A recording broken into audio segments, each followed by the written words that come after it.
Welcome to Becoming Church, the podcast where we discuss how the message and movement of Jesus is not just about becoming Christians, but about becoming the church. I'm your host, Kristin Mockler-Young, and my guest today is one of my favorite people in the entire world. It is my pastor, Naeem Fazal. Naeem has a new book coming out next week called Tomorrow Needs You.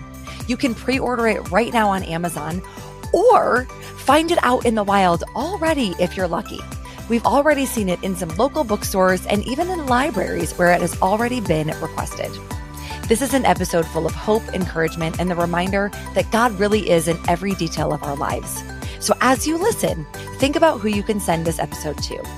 Here is my pastor and friend, Naeem Fazal.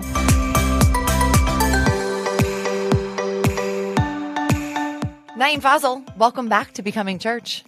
Thank you so much. It's good to be back. You've been busy. To have you back. Yes, I am too. Thank you for squeezing me in here because, like I said, you're busy.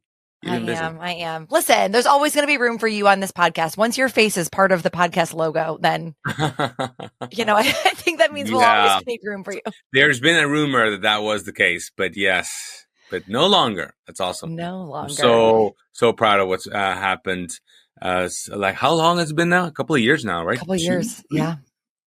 2 or 3. Yeah. I don't know. I really should figure that out. You should figure it out. And also the amount of people that you've had, some amazing guests. So I just am, honored that I get to be a part of this thing. So thanks for, taking the money and letting me on here. Yeah. Yes.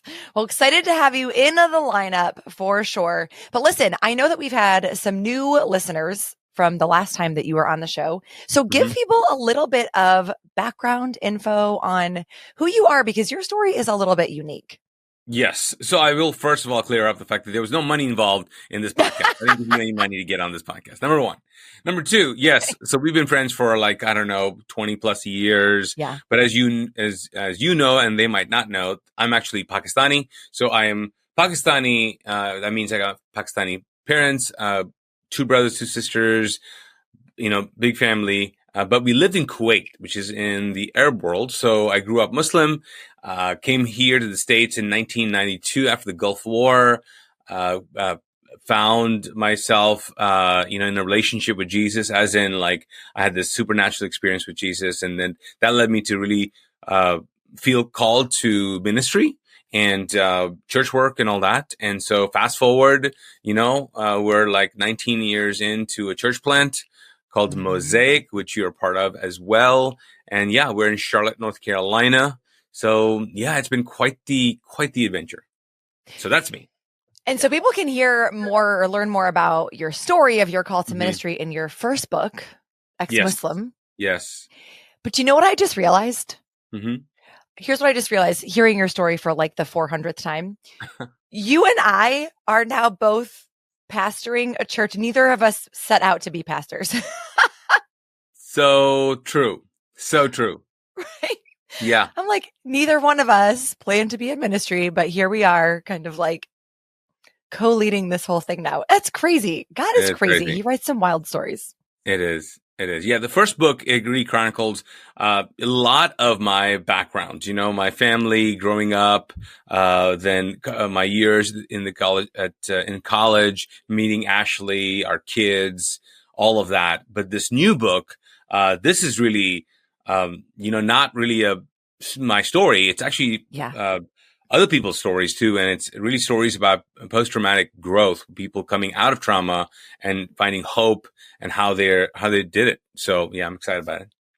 I am so excited about it. And as good as your first book was, this one, Tomorrow Needs You, I've got it right here. Truly, and I keep telling you this, I think that this is going to impact such a broader audience and so many people. But before we dive into it, into the pages, the idea for this actually came to you a couple of years ago. You did a TED Talk, right? About the idea that beauty is the antidote to fear. Yes, I did.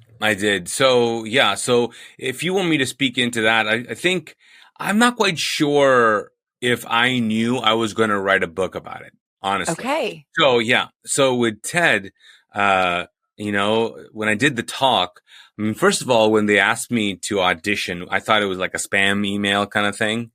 I Yeah. didn't really think they would ask me to audition. I thought you had to be like, you had to have done something. And also I was in church world. So I was like, you know, anyway, so yeah, it turned out to be a real thing, true thing. And then I came up with an idea, and that was that I uh, took this one, uh, I guess, subject of fear, which we all deal with, but fears played a huge part in my life, and started thinking about what really is my relationship to fear. And what I found out was that a lot of people, especially in the spiritual world, religious world, and a lot of people just say, hey, you know what? Don't fear, have faith.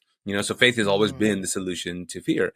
And what I realized is that it's really not in my life. And then started doing some research, found out that, yeah, it's true that people who overcome anxiety, overcome odds, overcome pain, grief, disappointment, overcome, uncertainty in their life, they actually, yes, they dig deep, they lock in, they find courage.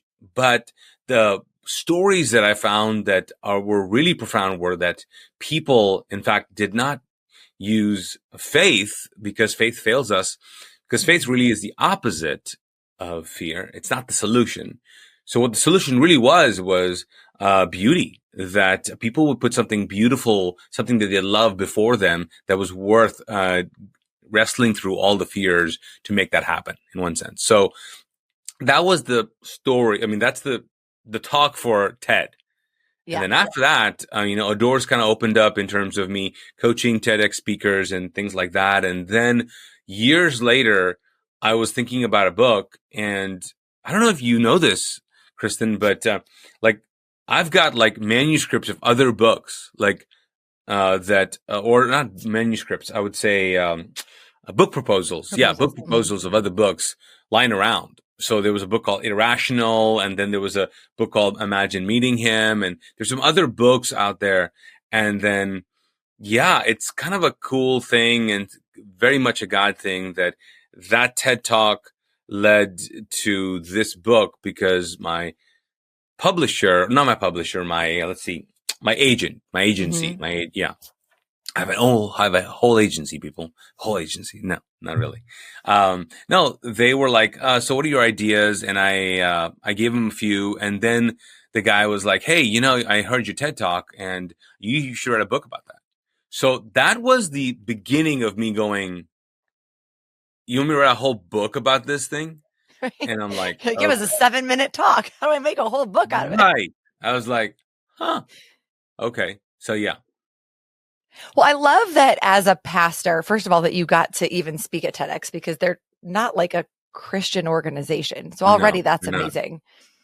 But I also love hearing you talk about that faith is not the antidote to fear, because I think that really brings freedom to a lot of people, because a lot of Christians struggle with the idea of, well, if faith and fear cannot coexist, then that's where we get into the spiritual platitudes, right? Of like, well, I guess your faith isn't strong enough if you're still afraid, and you can't have faith and be afraid at the same time, which you absolutely totally can. I think all of us experience that, Yeah. I think sometimes if you think about it, faith really is walking in fear. Okay. Yeah. Okay. So what that means is like faith, if faith is not a noun, it's a verb. So that means it's an action. It means you're doing something. So it's like dancing, right? So like if you took the word of faith and put dancing on there, and and we know that people dance, and some people dance in certainty because they know what they're doing, and some people dance in absurdity, and some people should not be dancing ever at all. But some people dance with insecurity. People dance though.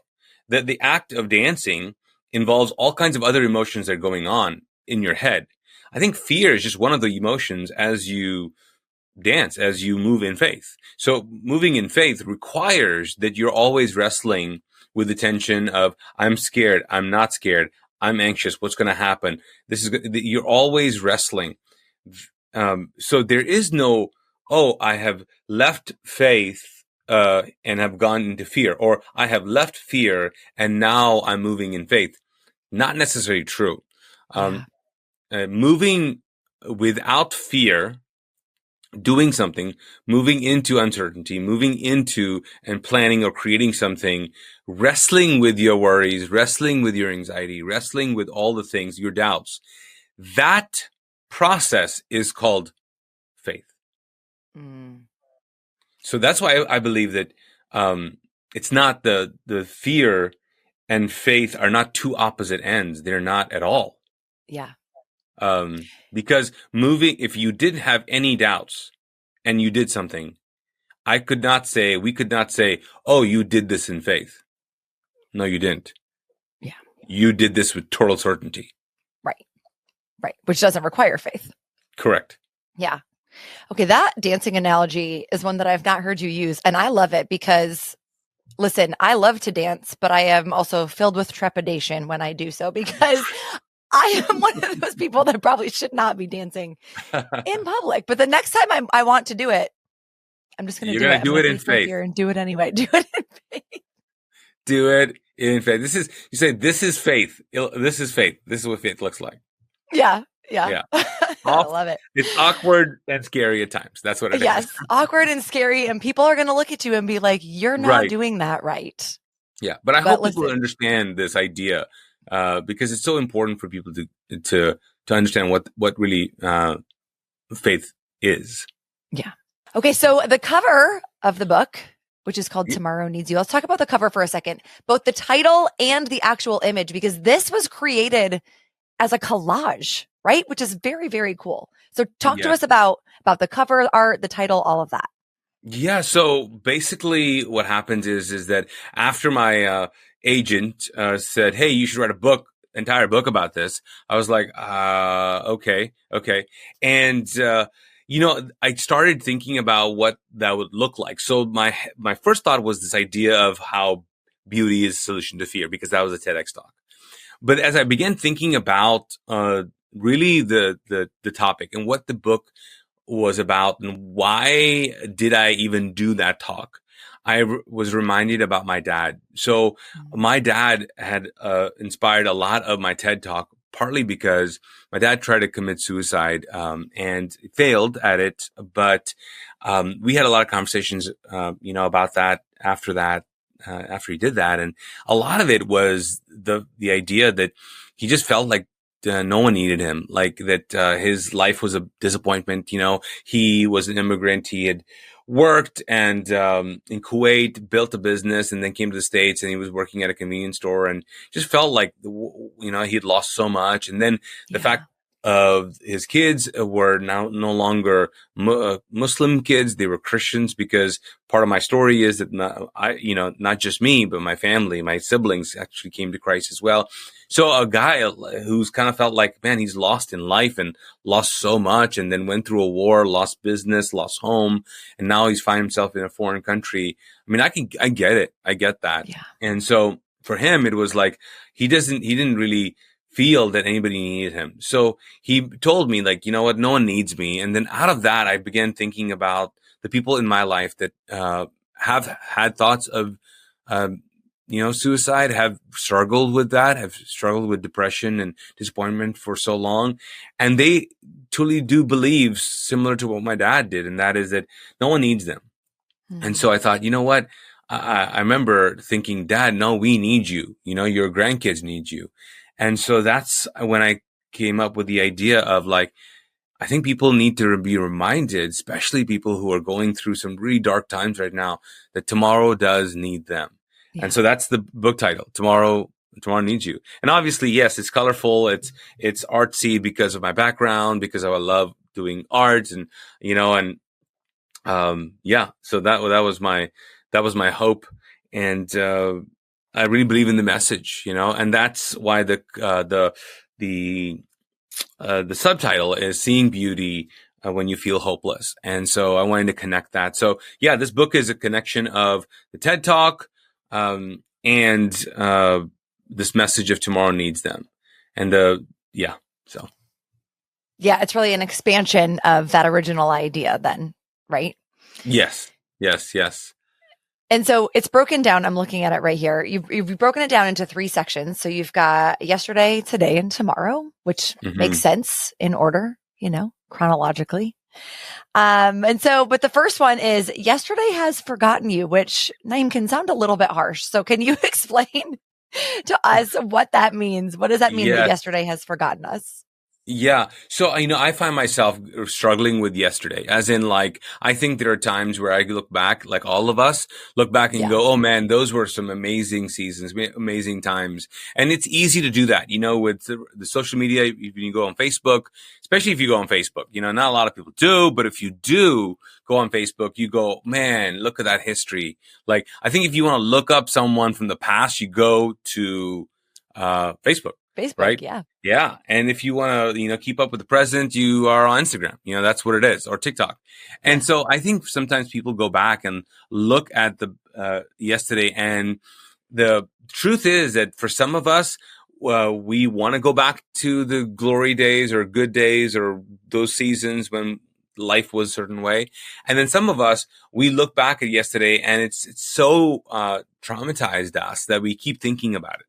Either way, I feel like yesterday could be likened to a relationship, could be likened to a person, and that's why I said yesterday's forgotten you. So I'm like, I want people to think with me,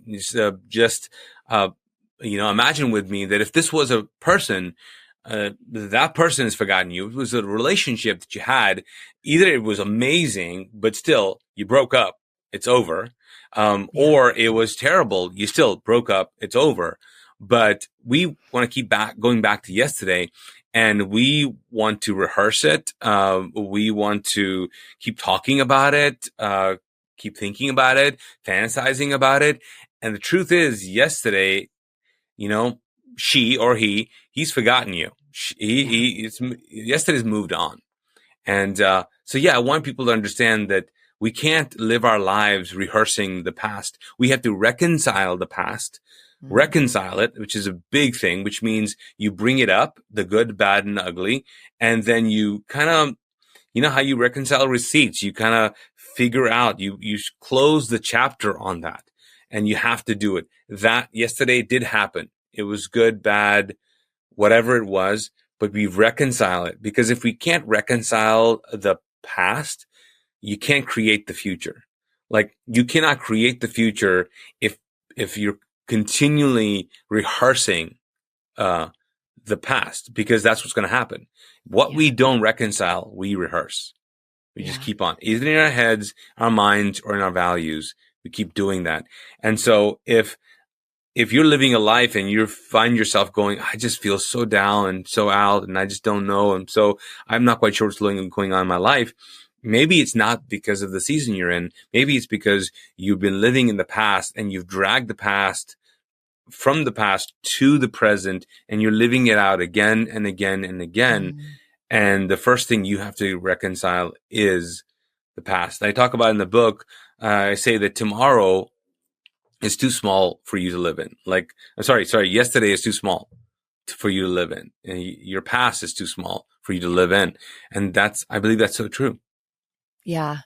I actually love the idea of making it like a person. Yesterday's a person. It's a relationship. Because it's true, right? Like, we want to sit in yesterday, whether it's good or bad. I know, like, I tend to do it, and I want to go back. I mean, I can think of people specifically that I'm like, no, I am the way I am because you hurt me in the past.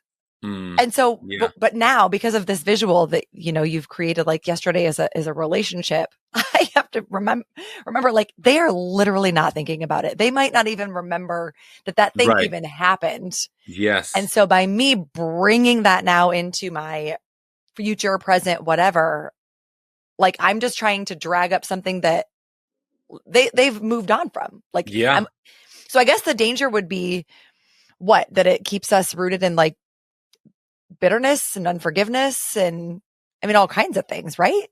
Yeah, but I think it just keeps us rooted in, I know to say again, the past. It just keeps us rooted in something that just has gone. It's past. It's no longer. It's like when, people tell stories of things that they used to do or they have done. Well, that's wonderful. Well, that's great. But at some point, people are going to be like, you got anything new? Like, are you doing anything new here? Like, so if you go on if you meet a person, if you're a single adult and you sit down on a date and you guys talking about your life, and the other person, all they're doing is talking about all the stuff that they've done or been through. Been through as in bad, as in sad, but done as in good, great, awesome things. But now they're not doing anything. There's no future with them. Does that make sense? Yeah. Because they're really literally rehearsing the past. So I say, yeah, we can't do that. And that's really causes us to be depressed, because you're comparing yourself to something that it does not exist anymore. And you're not saying to forget the past. I mean, that's just for clarity's sake too. I mean, definitely the past shapes us. It makes us who we are so that we can move forward.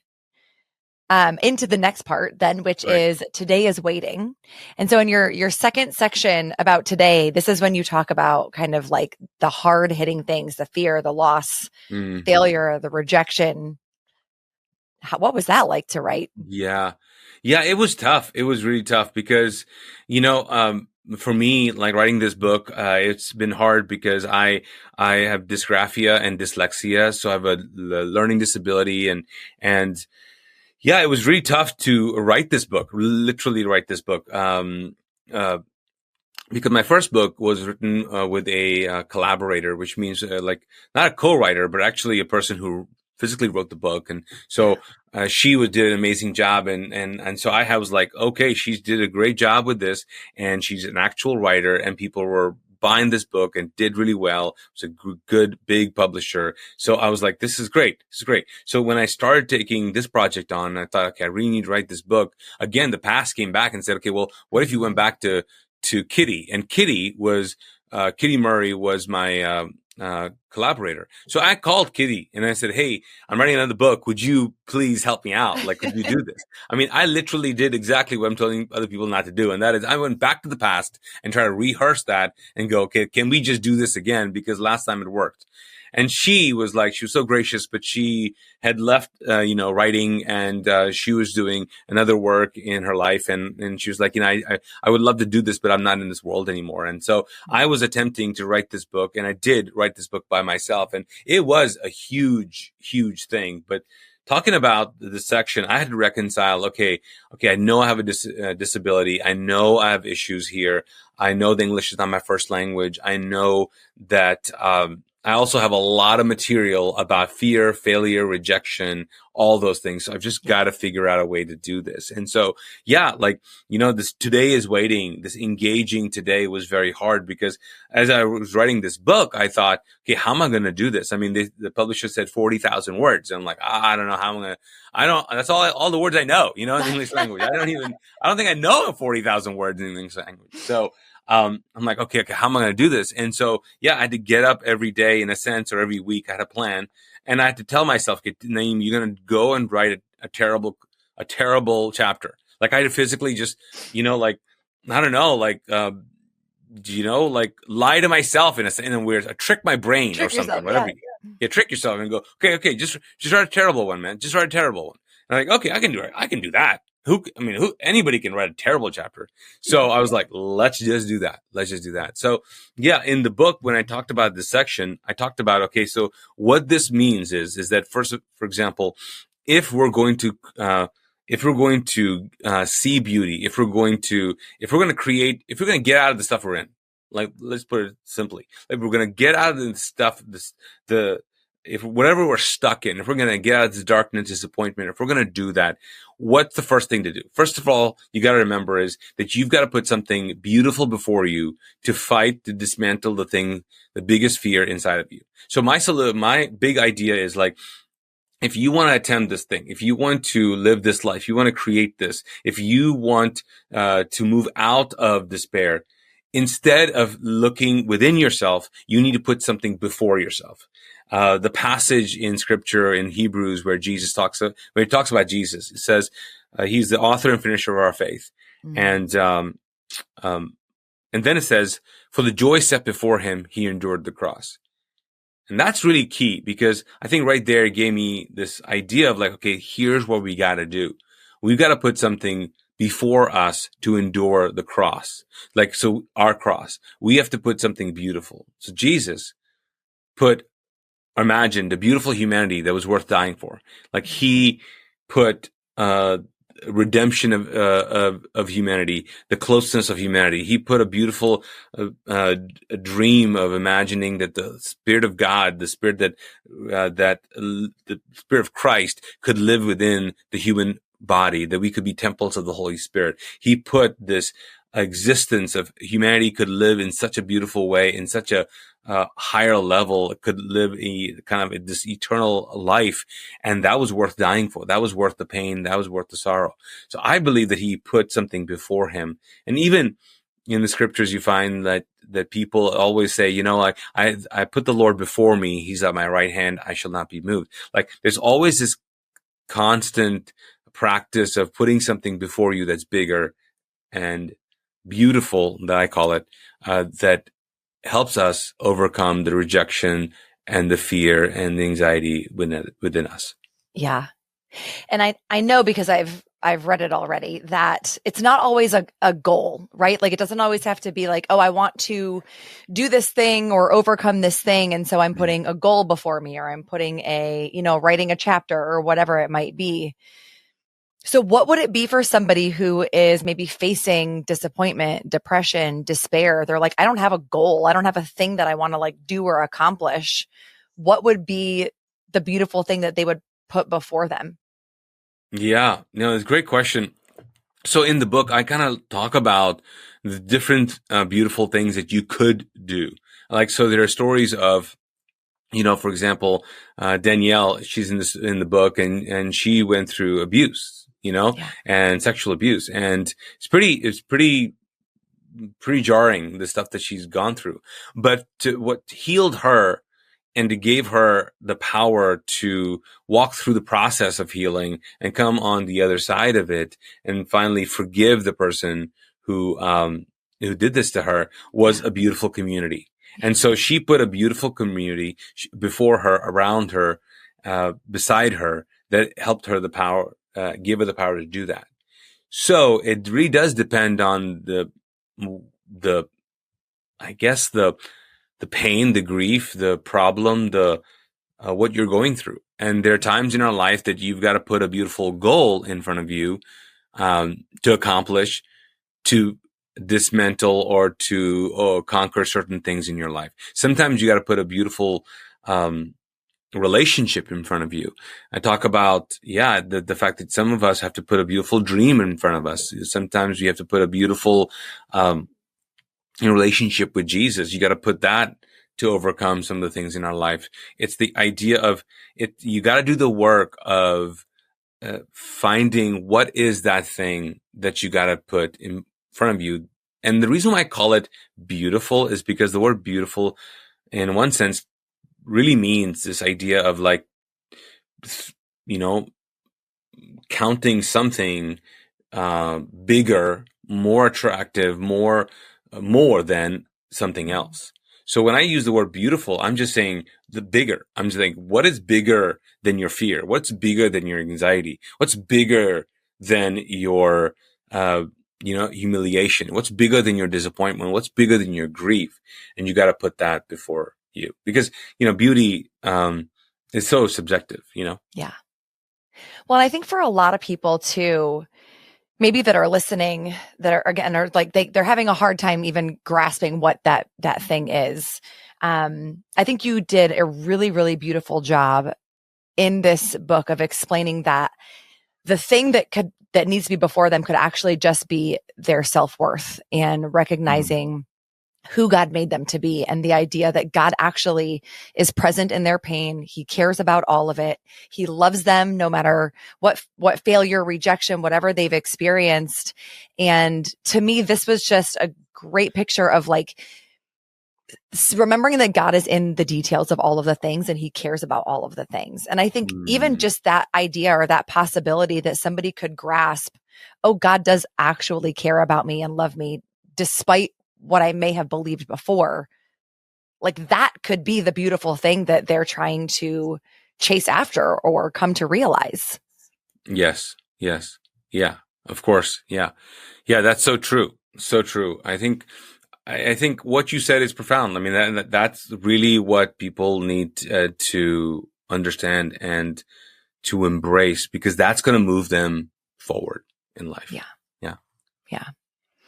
Well, I mean, we touched on it a little bit, but why, not necessarily like, why did you write the book? Because you kind of explained that to us already, but how do you think that this is actually going to change the world? Or what is your hope that will happen to people or within people when they read this? Yeah, I mean, that's a great question. So, I mean, again, this book is I think I mean, you've read it, so you have your own opinions, and love for you to, review it, on Amazon Yes. when you get a chance.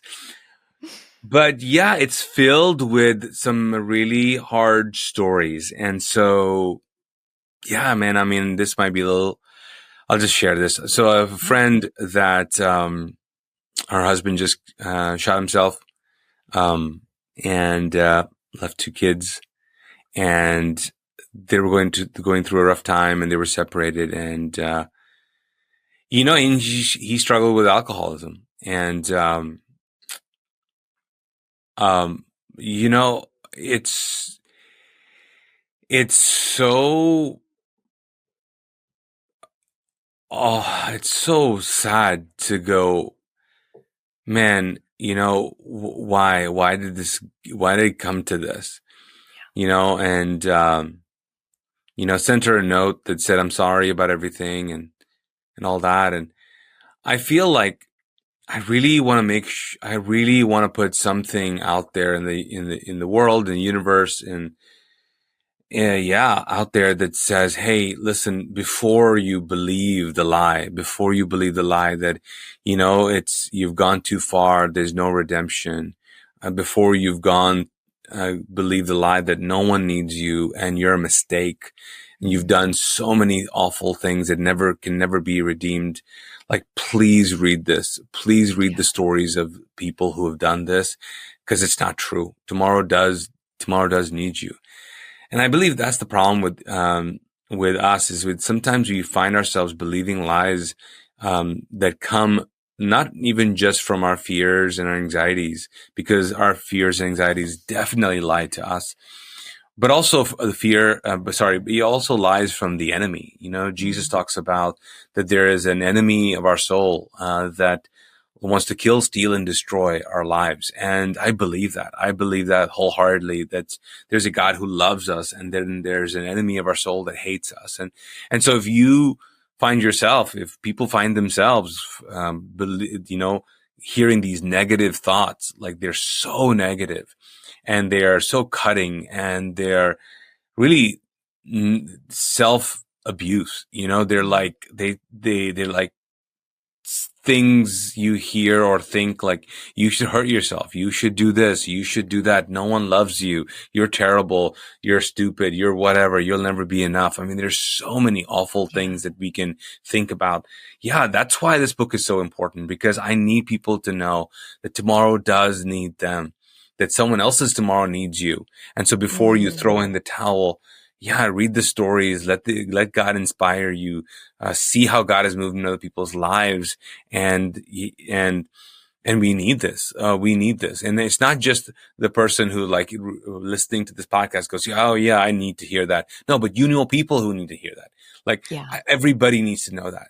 Early on, my son, I have a son and a daughter. And, I remember on one of his birthdays, I told him this, and I said, the world is better because you're in it. And when I said that to him, I didn't realize how profound it was for him, or even to me, or just on its own to anybody. Yeah. Like, people don't believe that. Yeah. They don't believe that the world is better because they're in it. They just don't. I mean, and I'm not saying be narcissistic or prideful. I'm just saying the God of the universe made you in his image. And he made you in his image. The person you are, you're not perfect, but he made you on purpose. And that means you have divine responsibility. You have divine, assignment, if you want to call it. You have a divine purpose. There's a reason why you're here. So yes, the world is better because you're in it. And I also want people to know, because I talk about brokenness and beauty and how we are all broken in some way, and that's okay. And that's actually really great. But we are the broken becoming beautiful because of Jesus, but we are also the broken creating beauty because of Jesus, because of what God has done in us and through us, that we get to create that. We get to create beauty. And I also want people to know that there is, people go, well, I think of beauty and I that's not the word I use. I don't live in that world. And see, making something beautiful is this idea of like really creating something. It's when you create something, even if it's a, Excel spreadsheet, or a page document or it's a business, or if it's, a salad, if you love to cook, or if you, or a painting or something, whenever you create something, when the process of creating, in fact, makes you closer to your creator. It brings you closer to the creator because your creator created you. And so I think sometimes people go, I just feel distance from God. I just feel I'm not quite sure. Like my book is trying to convince people, like, number one, tomorrow needs you. Number two, you got to know that the world's better with you in it, and you've got a work to do. And doing the work, creating beauty, setting a beauty, working towards something, people don't realize how much they get closer to God as they're creating something. Yeah. Does that make sense? Yeah. Yeah. Well, and I liked all the different examples that you gave too, because I know when people think of creating things, that, they probably do either think of like art or you're constructing, but no, we can create moments even. Yes. Yes. That's still creating. And I love too that you said, tomorrow needs you. Not only does like tomorrow need you, but also somebody else's tomorrow needs you. Mm-hmm. And I've been thinking about this book and who all I want to buy it for. And I really think that this would be a great gift. I know we've got graduations and things coming up, but this is a great gift to give someone else, especially because of what the title is, Naeem, because it's hopeful. Like, this is not a gift that's like, hey, you're in a dark, bad place. Like, read this. Yeah.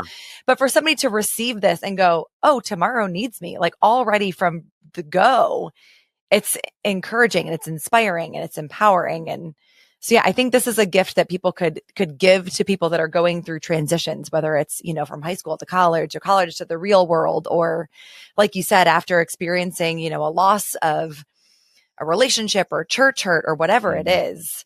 It's just so applicable. Why can't I say this word? Applicable. I can't even say it. Yeah. I can't even do Across it. so many different, stages of life is what I'm trying to say. That's it.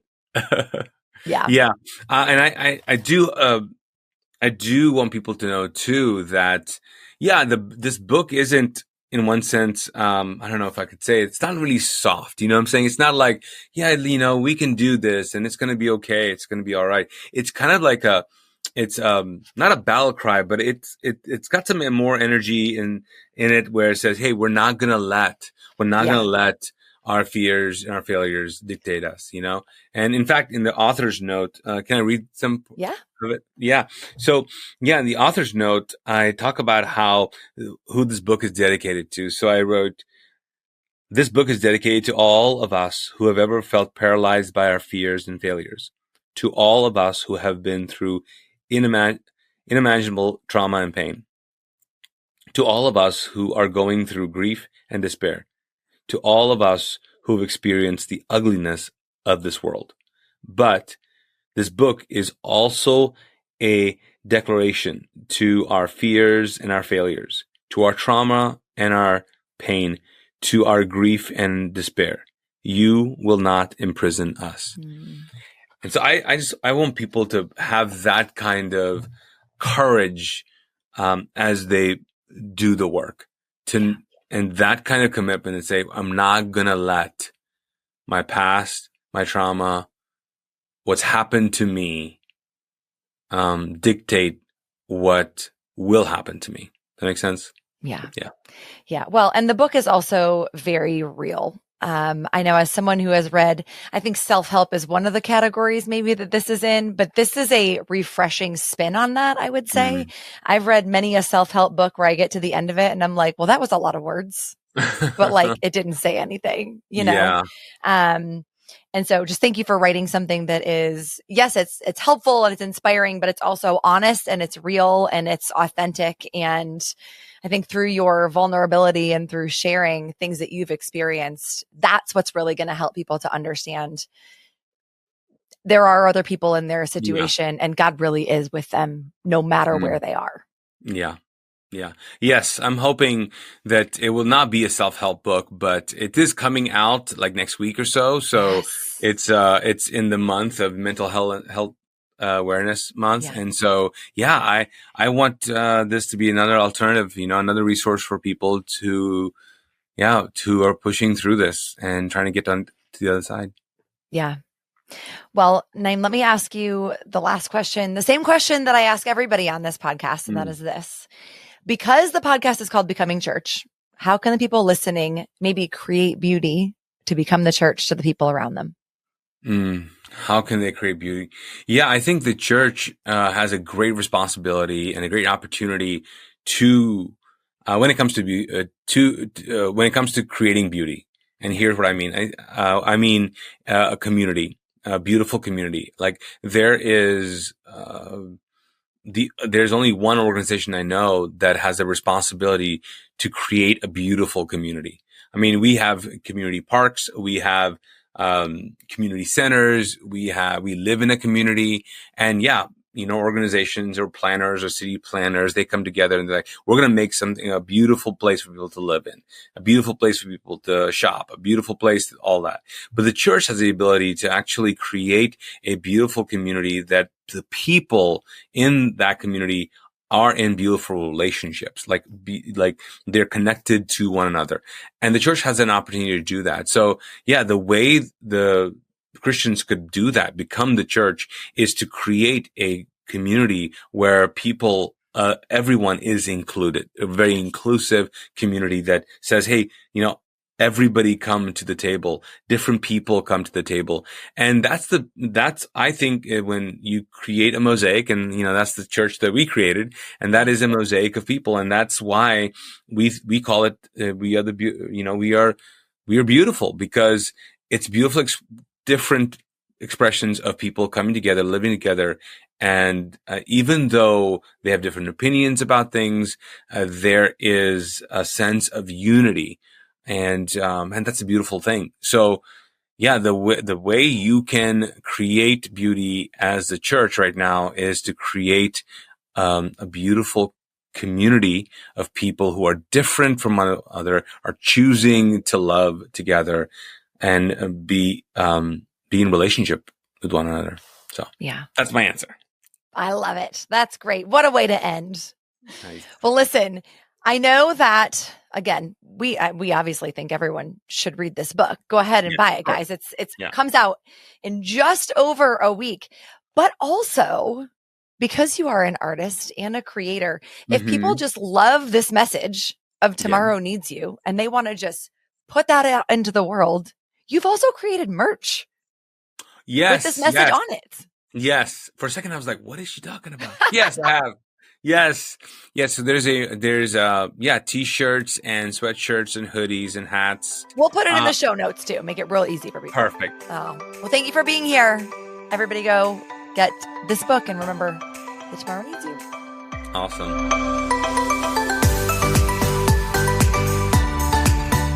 That's just it, right? We get to create beauty by reflecting our Creator God who made us to do just that. So whether you're creating art, food, words, or moments, you're being Jesus. You're becoming the church to the people around you. And we would love nothing more to do just that for you. If you're missing a beautiful community, we would love for you to join us at Mosaic Church in Charlotte or online. You can also reach out to either of us personally. Naeem is on Instagram at Naeem Fazal, and I'm at Kristin Mockler Young, where we do what we can to bring the truth of the gospel and the hope of what it means in our lives to everything we do, even on social media. We'd love to connect with you over there. Be sure to share this episode with someone who needs the reminder that tomorrow needs them as your action step this week of becoming the church to the people around you.